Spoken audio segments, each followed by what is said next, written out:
Fix mentions notifications. Hi guys, in this video I will show you how to fix mentions notifications on tweets. So first thing, click on tweets, click on this icon, and here guys you can click on notifications.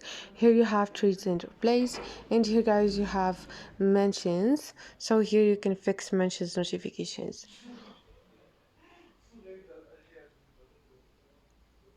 You have from everyone, from people you follow, or off, so you can turn off mentions notifications if you want to. And this is it guys, this is how you fix your mentions notifications. Hope this video was helpful for you. If it was, don't forget to subscribe, like the video. See you on the next one.